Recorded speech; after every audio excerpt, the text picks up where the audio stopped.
I would like to thank Doggleboggle for editing today's video, link to his Twitter, YouTube, and the deck list covered in this video in the description below. Cycling is probably my favorite mechanic in the game. It might not seem interesting, but it is so great to play. You don't run into not running enough lands at first or drawing a land in a poor part of the game. This is kind of a cycling deck. I was building a discard stompy deck, and it went through a lot of changes, probably my most refined deck ever. I was having trouble with the 2-drop slot in particular, and then Ikoria dropped me Fiend Artisan. It was a beautiful thing. So here is my masterpiece. It's supposed to be a red-green Gruul deck, but black ironically has the most mana symbols in the deck, despite the fact that you will never use them. This deck is about speed beatings with hollow ones, first and foremost. 5 mana for a creature that costs 2 less for each card cycled or discard this turn. 5 mana 4/4, super important. Fatal Push and Lightning Bolt, blanked. Extra land from Path to Exile, kinda cool in this deck. Never fetch a basic land, okay? Especially if you see your opponent has white mana available. There are a total of 12 cards that you can discard for free in this deck. The 4 Street Wraiths is obvious because you pay 2 life to cycle at instant speed. Edge of Autumn is scary, but actually worth it. Where we go, we won't need mana very much in this deck, at least if you're winning or doing it right. You can just cast it and grab a land in a pinch if you're losing. But if you want to win on turn 2, it's a good way to go. Faerie Macabre is being maindecked. Lurus Players beware. In addition to the graveyard gate, this card is pretty serviceable. Becomes 2 mana for hollow one. It boosts Fiend Artisan at instant speed, blanking potential lightning bolts for Fiend Artisan. And Fiend Artisan can even fetch it if worse comes to worse. The best part is that if it is useless, you can easily discard it to Insolent Neonate or Lightning Axe. Speaking of which, Lightning Axe is very good removal against non-Lurrus decks who think they're being cute by daring to play bigger creatures. Then again, how many Lurrus decks are there? All of them, so I'm not sure if there will be non-Lurrus decks, at least until he's banned. Insolent Neonate is the best turn 1 play. It will get in a bit of damage, and you can discard and sack at instant speed. Nice. Usually it adds 2 power to Fiend Artisan, but usually what happens with Insolent Neonate is that you play him turn 1, turn 2, you attack, you sack, you discard a card, then you cycle 2 cards and you play 2 hollow ones on turn 2. This happens a lot. You can do a lot better than that if you get the best case scenario. Elvish Reclaimer is also a good turn 1, but he's a beater that rewards you for all the lands going into the graveyard. He can tutor for another land in a pinch. Works very well with Edge of Autumn. You can swarm opponents with playing multiples of him, unlike Fiend Artisan, which ironically makes Fiend Artisan the worst win con in the deck, as it's decked best when it's spamming creatures faster than opponents can remove them. Last but not least, for the non-land creatures is Draenus Stinger. Why did I say non-land creatures? It's not like Dryad Arbor was in this deck, that's right. It's another cheap cycler, but because cycling is a great mechanic, you can use it offensively as well. A lot of cards like these are not good because they die to removal and only have a few opportunities in Magical Christmas Land to successfully deal a lot of damage. Looking at Gutter Snipe, who dies to everything, and so does Draenus Stinger. But cycling means that Draenus Stinger is never useless because you can cycle him in a pinch. And when you can turn him into a burning machine on the rare occasion you ever need to, it's great. But, once again, he's also just great when you can't and you just cycle him.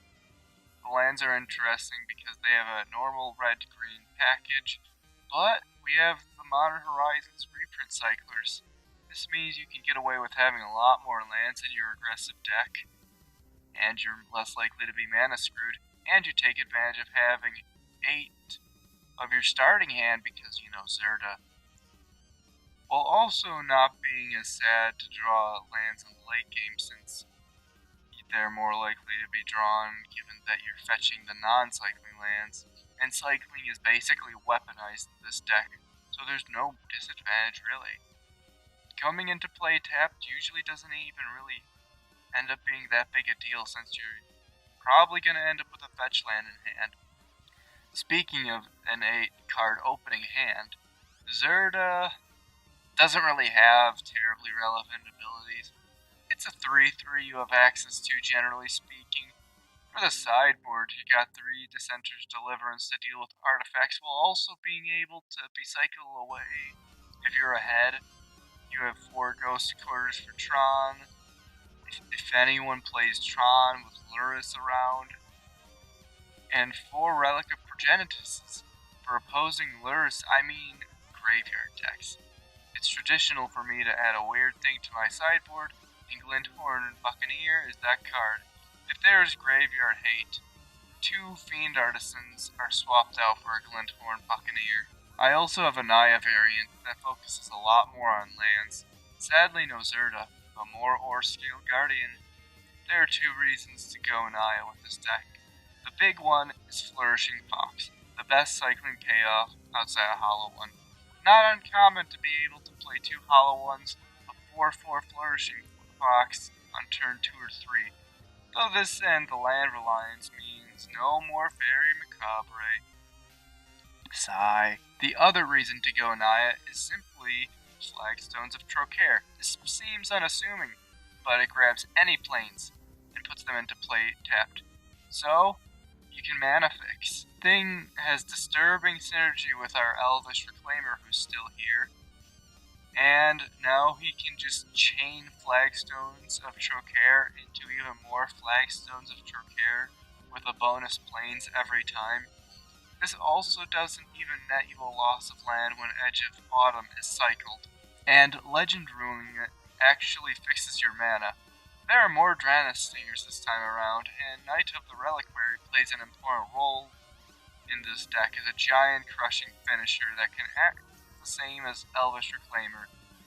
The biggest difference in this deck is Ore-Scale Guardian. You can cast multiple hasty evasive flyers on the same turn while doing a lot of damage, which is absurd with Hollow Ones backing you up.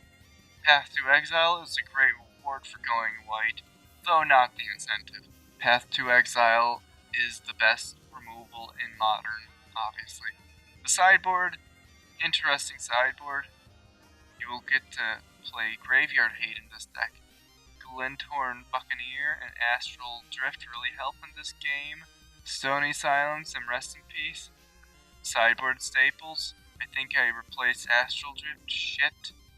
Well, go into the description below to find out what I changed, eh? Flourishing Fox and Hollow One are still in this deck, but Zenith Flare gives your deck great reach. Well, it can still compete given how slow Pioneer is compared to Modern. Zirda is more important to this deck since preventing creatures from blocking might be useful. Draenei Stinger is also a better backup value card. Still probably just gonna cycle because he's like died Fatal Push or something. But you can actually use him to bait a Fatal Push and then play a Flourishing Fox. So, you know, the Fox doesn't die to Fatal Push. The deck lacks the power of the other decks, but it makes up for it in terms of consistency. You have more expensive cycling cards, but you have more, and even the spells you can slow opponents down have cycling. They are not top tier removal. The main goal is to cycle as much as possible. Dejaro's Reunification, Go for Blood, and Cast Out can be cycled away, but they can also slow down the opponent and help you win. Most of the rest of the deck is just filler that can be cycled, which isn't a bad thing, it just makes it really consistent. For Pioneer, in terms of the sideboard, we got 2 Deafening Clarions for aggro decks, usually mono red and black. Declaration Stone comes in 4, because if we really need removal that bad, it's there. 4 Remorseful Clerics for graveyard decks. And we can't use Rest in Peace or Leyline of Void thanks to Zirda. So, 4 Wear Tear for artifact and enchantment removal. I will try to playtest this once